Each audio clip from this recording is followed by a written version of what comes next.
Hello friends, welcome to GK craze. Friends, आज के video में हम इसरो के बारे में और इसरो के द्वारा जितने भी महत्वपूर्ण सैटेलाइट लॉन्च किए गए हैं पिछले 2-3 साल के अंदर, उन सभी को एक साथ इस वीडियो में डिस्कस करेंगे। क्योंकि दोस्तों, आप जानते होंगे रेलवे के किसी भी एग्जाम में इस टॉपिक से बहुत सारे सवाल पूछे जाते हैं। तो यहाँ पे आप देख सकते हैं जितने भी महत्वपूर्ण आपदा प्रबंधन उपग्रह हो गया, संचार उपग्रह, नेविगेशन सैटेलाइट, कम्युनिकेशन सैटेलाइट, सब कुछ दोस्तों इस वीडियो में डिस्कस करेंगे। और दोस्तों, इस टॉपिक से एग्जाम में भी किस तरह के सवाल पूछे जाते हैं और बार बार रिपीट होते हैं, उन सभी सवाल को भी डिस्कस करेंगे। वीडियो के अंत तक जरूर देखिएगा। यहाँ पे आप देख सकते हैं ये सवाल 2 से 3 बार रिपीट हुआ है।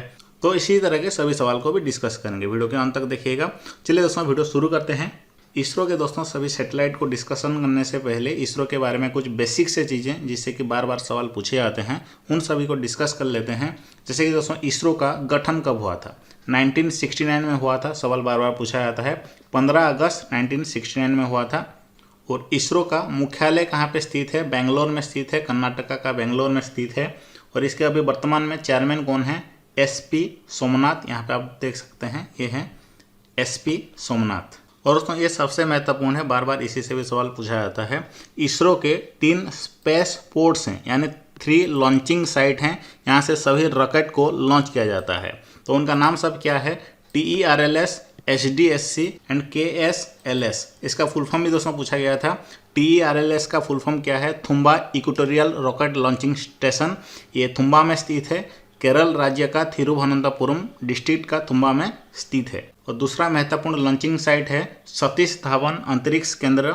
ये आंध्र प्रदेश का तिरुपति डिस्ट्रिक्ट का श्रीहरिकोटा में स्थित है। सवाल डायरेक्ट ये भी पूछा जाता है, ये जो सतीश धावन अंतरिक्ष केंद्र ये किस डिस्ट्रिक्ट में स्थित है? तो तिरुपति डिस्ट्रिक्ट में स्थित है। और तीसरा है कुलशेखरापट्टनम SSLV लॉन्चिंग स्टेशन। ये अब तक चालू नहीं किया गया है, प्लान है। ये तमिलनाडु का थूथुकुडी डिस्ट्रिक्ट का कुलशेखरापट्टनम में स्थित है। इसको भी याद रखिएगा। ये इसरो के 3 महत्वपूर्ण लॉन्चिंग स्टेशन हैं, यानी लॉन्चिंग साइट हैं। और ये भी याद रखिए, इसरो के जो महत्वपूर्ण लॉन्च व्हीकल सब हैं, PSLV XL, GSLV M2 MK2 and GSLV MK3। ये 3 महत्वपूर्ण लॉन्च व्हीकल हैं। PSLV का फुल फॉर्म क्या होता है? पोलर सैटेलाइट लॉन्च व्हीकल, ये PSLV का फुल फॉर्म होता है। GSLV का फुल फॉर्म क्या होता है? जियो सिंक्रोनस सैटेलाइट लॉन्च व्हीकल। और यहाँ पे आप देख सकते हैं पिछले 5-6 साल के जितने भी सैटेलाइट लॉन्च किए गए हैं सभी को इन PSLV GSLV से लॉन्च किया जा रहा है। और उसमें इसरो का मोटो भी पूछा जाता है। इसरो का मोटो क्या है? मानव जाति की सेवा में अंतरिक्ष प्रौद्योगिकी। इसको भी याद रखिए। तो अब चलिए दोस्तों, सभी उपग्रह के बारे में डिस्कस करते हैं। इनसैट उपग्रहों की श्रृंखला का प्रमुख उद्देश्य क्या है? इसका जो प्रमुख उद्देश्य क्या है, सही आंसर होगा दूर दराज के क्षेत्रों के लिए टीवी का प्रसारण। क्योंकि दोस्तों ये एक कम्युनिकेशन यानी दूर संचार सैटेलाइट है, इसीलिए। तो दोस्तों, आप यहाँ पे देख सकते हैं इनसैट सीरीज के कितने सारे उपग्रह को लॉन्च किया गया है इसरो के द्वारा। जो पहला उपग्रह था इनसैट का, इनसैट 1A था, जिसको 10 अप्रैल 1982 में लॉन्च किया गया था। उसके बाद इनसैट 1B, 1C, 1D इसी तरह के इस सीरीज के कम्युनिकेशन सैटेलाइट बनाए गए। लेकिन दोस्तों, आपके एग्जाम में अभी हाल ही में रिसेंटली जितने भी संचार उपग्रह इसरो के द्वारा लॉन्च किए गए हैं उन्हीं से सवाल जरूर पूछा जाएगा। तो याद रखिए, 17 दिसंबर 2020 को CMS-01 को लॉन्च किया गया, जो कि सबसे लेटेस्ट है। CMS-01 ये एक संचार उपग्रह है। यहाँ पे आप देख सकते हैं इसको किस लॉन्च व्हीकल के द्वारा लॉन्च किया गया? PSLV C50 के द्वारा लॉन्च किया गया। तो सवाल भी दोस्तों किस तरह के पूछा जाएगा वो भी बता देता हूँ। CMS-01 ये किसके द्वारा बनाया गया है? इसरो के द्वारा बनाया गया है। इसको कहाँ से लॉन्च किया गया? तो दोस्तों, इसको सतीश धावन स्पेस सेंटर से लॉन्च किया गया। इसको कब लॉन्च किया गया? दिसंबर 17, 2020। इसको किस लॉन्च व्हीकल के माध्यम से लॉन्च किया गया? PSLV C50। और इसका जो पहला नाम क्या था दोस्तों, इसको फॉर्मली क्या कहा जाता था? GSAT 12R कहा जाता था। तो इतने महत्वपूर्ण सवाल इसी से ही बनते हैं। तो अगला सैटेलाइट है, अगला संचार उपग्रह है GSAT 30।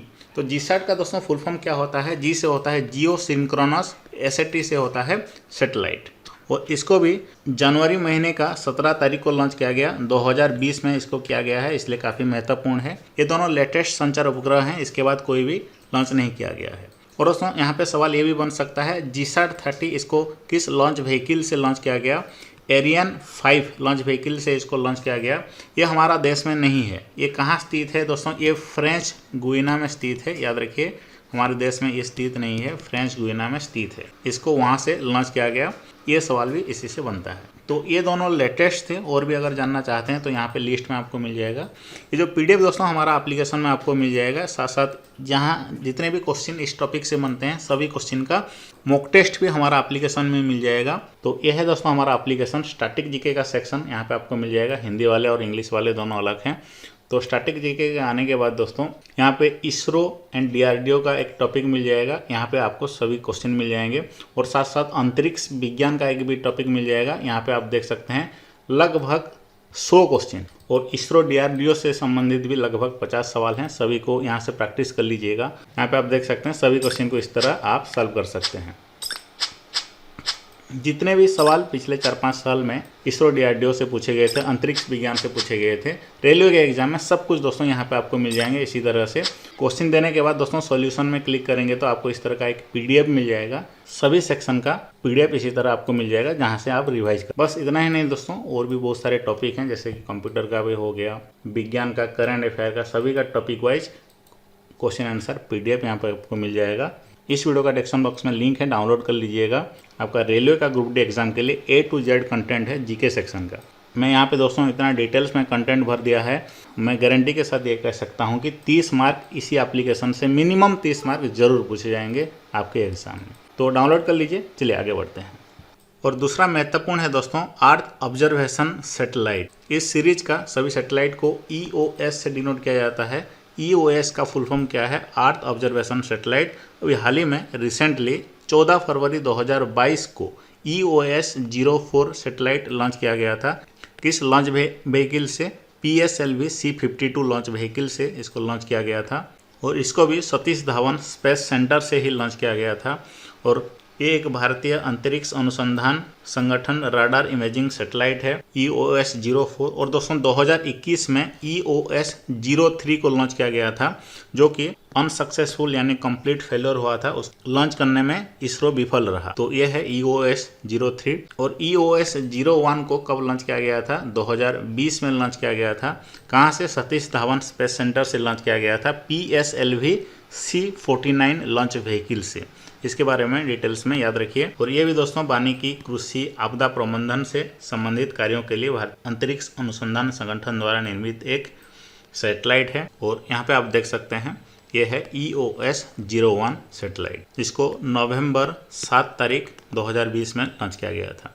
तो ये सब लेटेस्ट हैं दोस्तों। इनका पूरी डिटेल्स आपको किसी भी हाल में याद होना चाहिए। अगला सवाल है दोस्तों इसरो द्वारा निर्मित पहला विशिष्ट मौसम उपग्रह मेटसाट ये एक क्या है? तो इसका सही आंसर क्या होगा? ये एक भू समकालिक उपग्रह है। ऑप्शन A इसका सही आंसर होगा। ये जो मेटसाट है दोस्तों, इसको कल्पना 1 भी कहा जाता है। तो डिटेल्स में पढ़ते हैं। इसरो द्वारा निर्मित भारत का पहला विशिष्ट मौसम उपग्रह मेटसाट, ये जिसका नाम कल्पना 1 भी है, इसको PSLV C-4 रॉकेट की मदद से लॉन्च किया गया। कब लॉन्च किया गया था? 2002 में इसको Sriharikota Satish Dhawan space launching centre से लॉन्च किया गया था। ये एक भू समकालिक उपग्रह है। दोस्तों नेक्स्ट सवाल है, इनमें से कौन एक नेविगेशन या नौ परिवहन सैटेलाइट है? तो इसका सही आंसर क्या होगा? IRNSS। ऑप्शन C इसका सही आंसर होगा। देख सकते हैं यहाँ पे ये सवाल कितनी बार रिपीट हुआ है। तो नेविगेशन उपग्रहों की सूची देखते हैं। IRNSS ये जो सीरीज है दोस्तों, ये जो सैटेलाइट का सीरीज है, अगर किसी भी सैटेलाइट के आगे IRNS लिखा हुआ है तो जान लीजिएगा वो एक नेविगेशन सैटेलाइट है। इसका फुल फॉर्म भी पूछा जाता है Indian regional navigation satellite system. और सभी को डिटेल्स में देखते हैं। अभी जो रिसेंट सैटेलाइट इस सीरीज का लॉन्च किया गया था, 2018 में लॉन्च किया गया था, जिसका नाम क्या था? IRNSS-1I।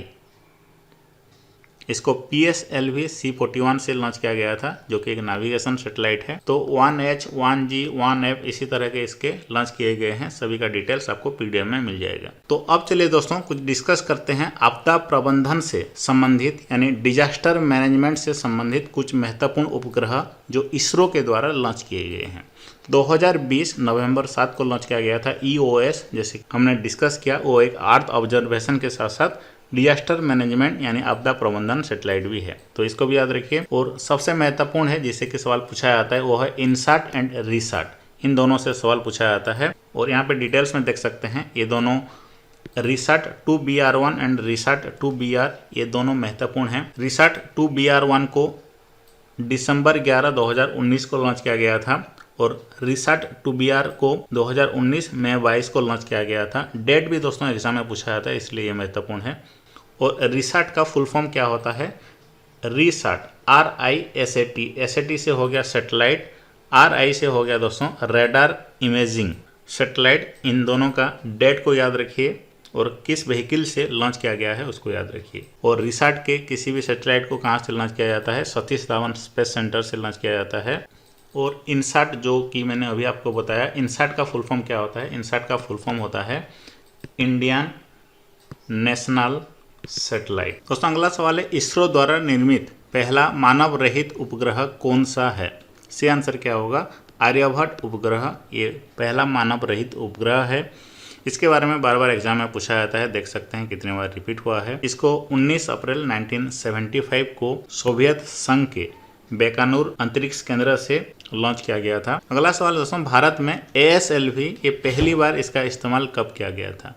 सी आंसर क्या होगा? ऑप्शन बी 1987 को इसका पहली बार इस्तेमाल किया गया था। ASLV की पहली लॉन्चिंग 26 मार्च 1987 को, दूसरी लॉन्चिंग 1988 को हुआ था। और अब दोस्तों ASLV को पूरी तरह से बंद कर दिया गया है। PSLV एंड GSLV से सारे सैटेलाइट को लॉन्च किए जा रहे हैं। अभी ये 3 एक्टिव हैं, PSLV XL, GSLV MK2 and GSLV MK3। तो दोस्तों यहाँ पे सारे सैटेलाइट के बारे में हमने डिस्कस कर लिया। और बाकी के सवाल अभी क्या करना है आपको, हमारा एप्लीकेशन को डाउनलोड कर लीजिए। वहाँ पे दोस्तों जैसे कि मैंने बताया सब मिला करके 150 से भी ज़्यादा सवाल आपको इसरो, DRDO एंड अंतरिक्ष विज्ञान से संबंधित मिल जाएंगे।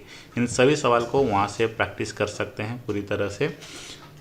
डाउनलोड कर लीजिए। इस वीडियो का डिस्क्रिप्शन बॉक्स में लिंक है हमारा एप्लीकेशन GK क्रैच का, और वहाँ से दोस्तों आप सभी को पढ़ाई कर सकते हैं कंप्लीटली डिटेल्स में PDF के साथ।